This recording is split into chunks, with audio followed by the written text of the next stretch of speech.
Danes v Pomurskem dnevniku. Namesto gozda nastalo jezero. V Lendavi bo zaživel hotel Kubis. Med hišno preiskavo zasegli drogo.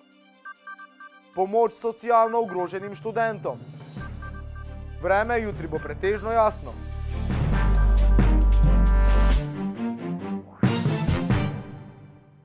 Spoštovane gledalke, cenjeni gledalci, lepo pozdravljeni.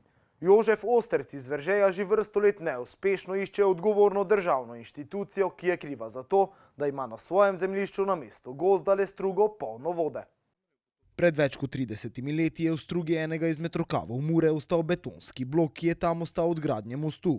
Voda, ki nima prostora v strugi, pa najde svojo pot in se zato razteka po gozdu, kjer odnaša les na sosednja zemljišča. Takšne težave ima Jožef Osterc, ki ima namesto gozda na svojem zemljišču pravo malo jezero. Ko je bil končan most, bi seveda po moji logiki mogli ponovno sprostiti ta vodotok.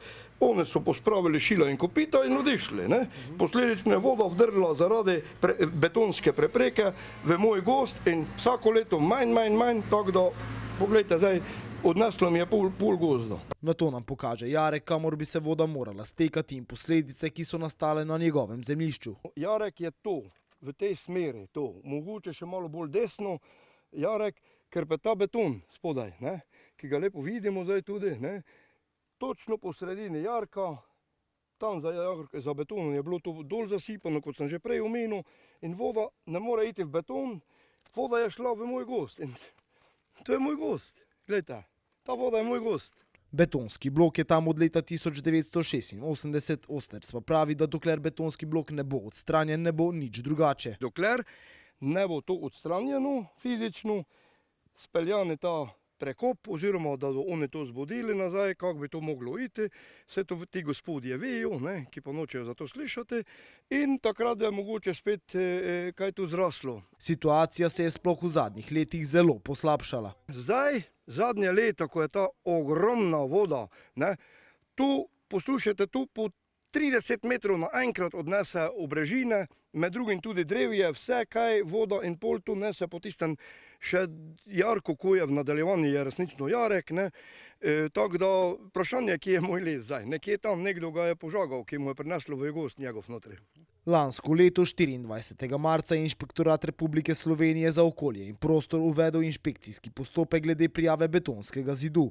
Na podlagi 150. člena Zakona o vodah se vsak poseg v prostor, tudi most, ki bi lahko trajno ali začasno vplival na vodni režim ali stanje voda, izvede samo na podlagi vodnega soglasja, pa so nam sporočili iz Ministrstva za okolje in prostor. Kot pravi Osterc, jim je sam predtem predlagal rešitev. Glejte, jaz sem šel na dokaj milo možnost vsega tega. Pa dajte mi drugo zemljišče. Država ima ogromno zemljišč v posesti, pa tu pol pa se recimo nekdo, ne vem, ki sem to povedal, se nasmejal, da to ni mogoče. Toda z bojem namerava nadaljevati.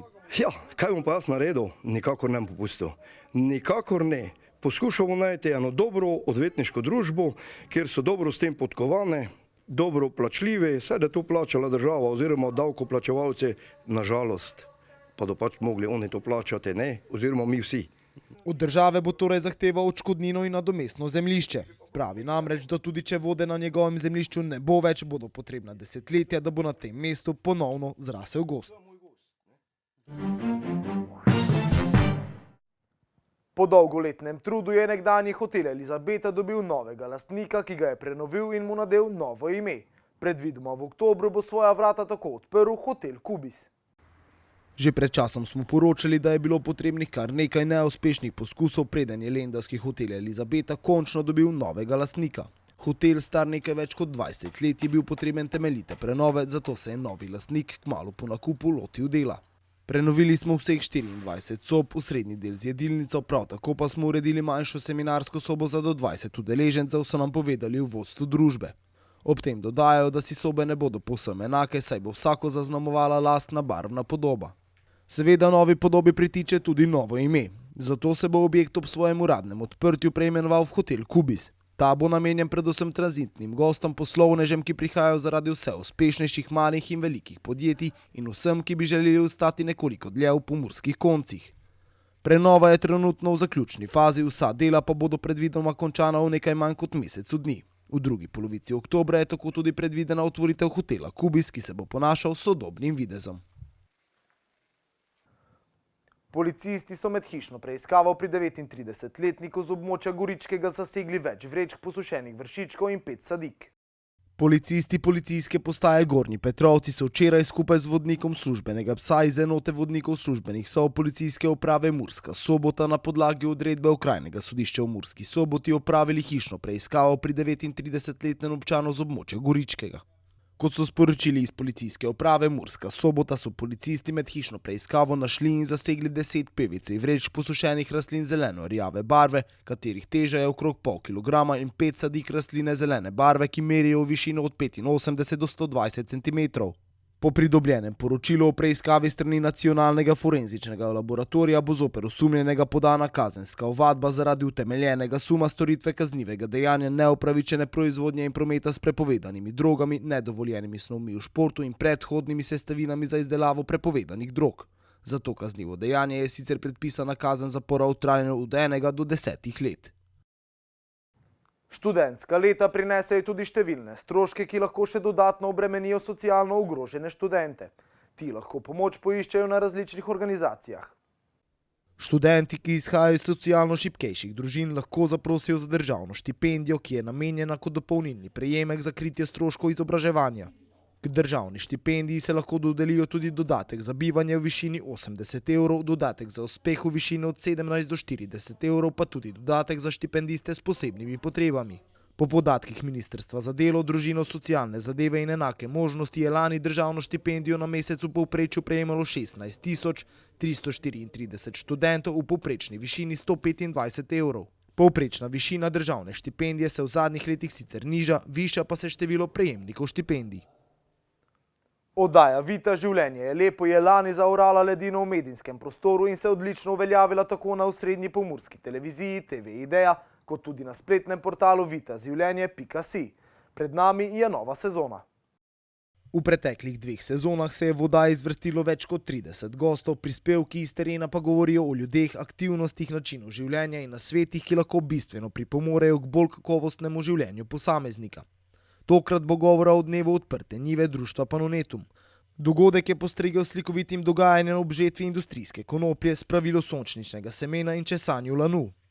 Z Mojco Pečegraj iz Wellness Studia Zarja pa so se osredotočili na razlike med terapevtsko in klasično masažo, ob tem pa spoznali še njeno zanimivo življenjsko zgodbo.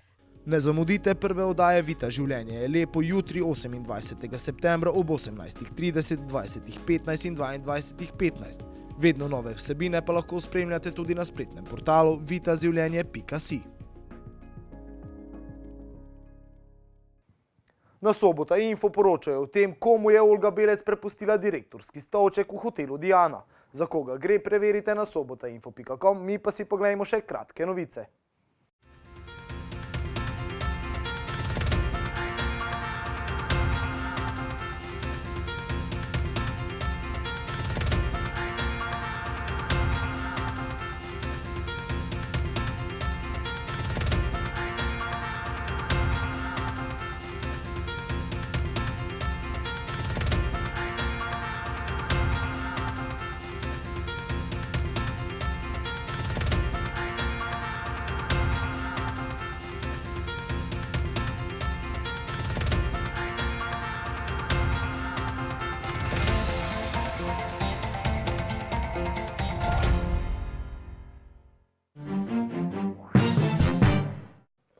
Jutri bo pretežno jasno, zjutraj bo ponekod po nižinah megla, več v vremenu pa v vremenski napovedi.